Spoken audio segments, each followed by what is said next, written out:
The second of recorded reviews today, this for ALITA Battle Angel, based on the manga and the anime of Battle Angel. Now, given Hollywood's track record with regards to adapting anime into live action, you'd only need look at Street Fighter, which I know is a guilty pleasure for some people, including Random. It's okay for me, it wasn't my thing. DragonBall Evolution, the less we say about that movie the better. And the absolute train wreck that was Ghost in the Shell. Although I will give it to Weta Workshop for the props and the general aesthetic look of translating the written and animated aspects into the picture. I thought that was well done. The writing, however, it was a rehash of the original with some bits that just didn't make any sense. And oddly enough, it was actually one of Scarlett Johansson's better performances, but considering the Major didn't have that much charisma in the movie, she didn't exactly need a lot. And for context, that's constructive criticism, not hating. Do not confuse the two. They're two different things. But considering this is James Cameron, who's been heavily behind this project since its inception, and we know how much of a fan he is of Japanese anime, or just anime, whichever your preference. You know, he was a huge fan of the original Ghost in the Shell and Blood the Last Vampire.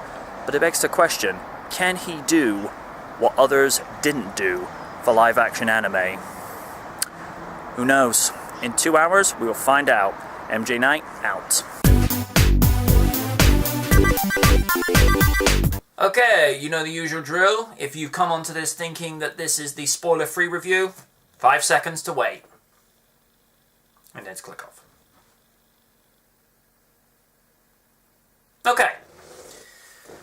As I mentioned in the spoiler-free, the pacing with regards to how the movie moves along, it's very subtle and streamlined. There's a lot of information that's being thrown at the viewer to establish who these characters are, where they've come from, and I like the fact that Alita's origin is kind of shrouded in mystery, where she only starts learning more things about herself whenever she's in combat situations, or if she happens to see things that only she would have remembered, that kind of jogs her memory. And I like the fact that even in these flashbacks, there's a lot of information not only being handed to the character, but also to the audience. So it's like, okay, we're actually seeing that, you know, she was a fighter, she was part of an armed forced resistance, and, you know, she's a very, very competent competitor in the context of martial arts. So, and I like that they don't necessarily try to force it home so much that Christoph Waltz's character is trying to be like a father figure to Alita. And the thing I like about the chemistry between Christoph and Rosa, it's very subtle and it's very simplistic and it feels natural. Now, whether there's just genuine, decent chemistry between the two, I don't honestly know. Maybe they did a practice where they would actually rehearse scenes before going to do the actual film. I mean, I don't know. Maybe they can just click like that. But it did feel like a very believable father and daughter setup. So, you know, acting, you know, I can't really think of anybody that turned in a poor performance. I think everything was, you know, handled beautifully with regards to the acting. Keenan Johnson, who plays Hugo as Alita's love interest, I felt he gave a decent performance, and although the romance in there, how do I put this? it feels like in places that in some places it's being rushed, but when you see ALITA and Hugo having these romantic scenes where they're being close and they're being tender with each other, it feels natural. It feels like, you know, a regular boyfriend and girlfriend situation. The only difference is one is a regular human guy and the other is a cyborg, but actually has a human brain and human memories that are slowly leaking up to the surface. Jennifer Connelly, who plays Dr. Shiren, it's like I've said in the spoiler free, for the limited amount of time that she was there, she actually helped to move the story along. I felt like she was as key to the story as Dr. Dyson Ido, who Christoph Waltz plays. And yeah, couldn't really fault anything she did. And it's like I said, it had been so many years since I'd seen her in any movie. And technically, Spider-Man Homecoming doesn't really count because she was only a voiceover as Karen. Although, you know, she was a good voiceover. But to see her again, and also, Jen, what are you taking? You've hardly aged. What the heck? But yeah, enjoyed her performance. The character of Vector, this is a character I felt like they really could have done more with giving more screen time just so that his character could be more fleshed out, and I felt like he was almost like a throwaway character in some sense. Now, maybe it was that way in the original source material. I don't honestly know, because again, never saw the original material, so I have nothing to go with. But, you know, the rest of the cast, they did their job. And I remember looking through the credits at the cinema thinking, well, who's actually playing Nova? And then I see Nova pull his visor goggles off, and it's Ed Norton. And I'm like, sir, where have you been all these years? I mean, that's not to say that you disappear completely, as I'm probably just seeing movies that probably just not seeing movies that you've been in. Which, by the way, you deserved a sequel as Hulk. Yes, you did. But I like the fact that his character is almost like, when I say a phantom, it's that similar sort of thing like Batman operating from the shadows. You know, you don't see nor hear him, but you know he's there. Although Ed Norton as Batman, that'd be intriguing. But yeah, acting, everyone did their part.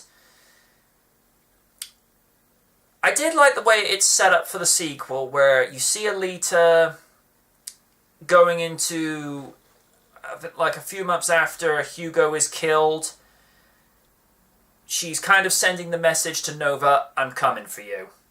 You know, what you're doing is not cool, and she's going to make a statement.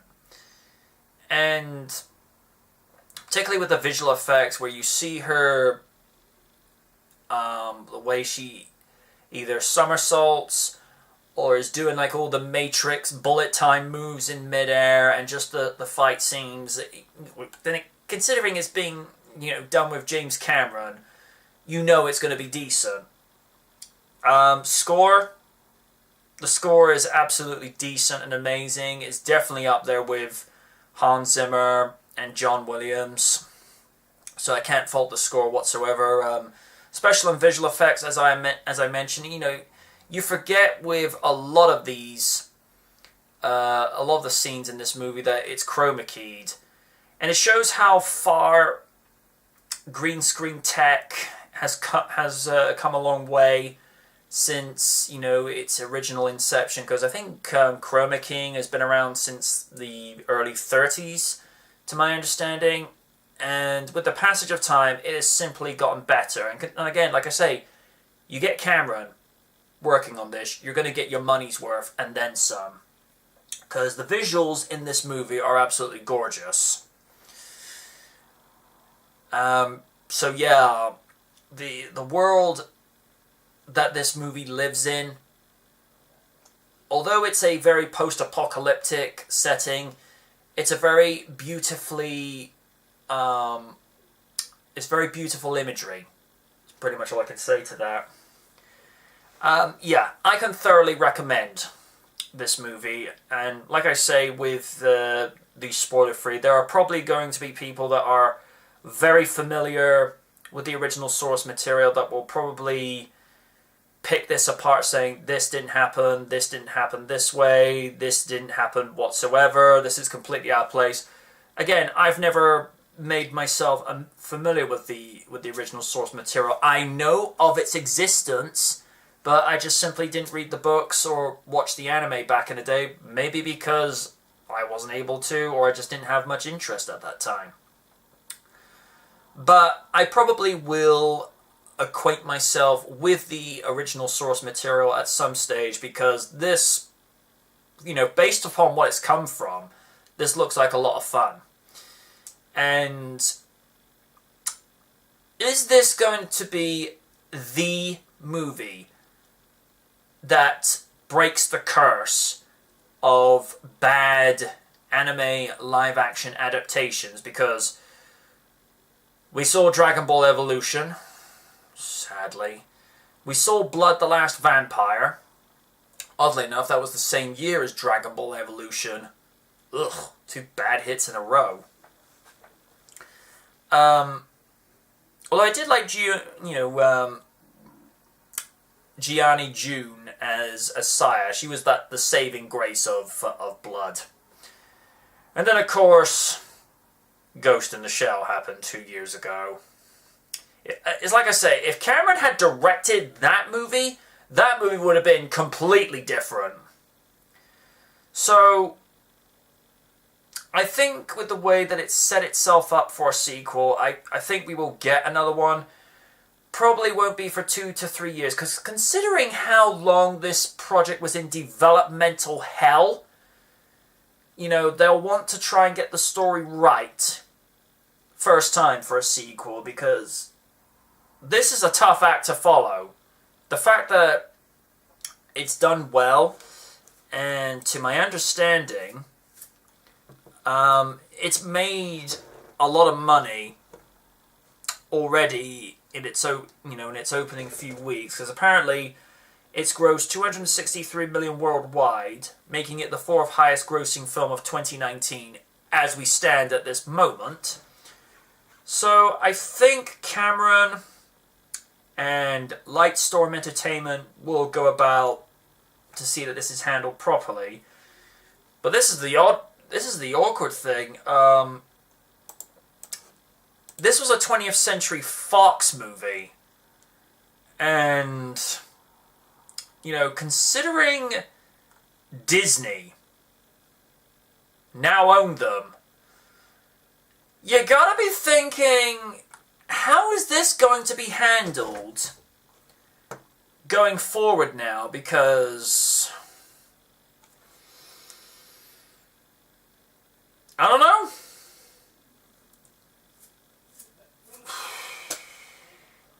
I don't know. It'd be interesting to see how a sequel is handled in the future. But for what we got, I thoroughly enjoyed this. I think it's going to be one of those movies where people will look at later in years and say, okay, this is how to do a live-action anime properly. But I could be wrong, because at the end of the day, it's just my opinion. So, going with an open mind, give it a look.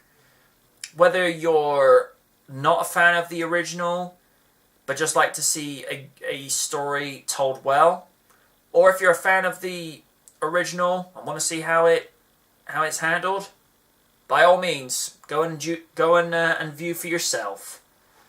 But for me, I enjoyed this. And that's that.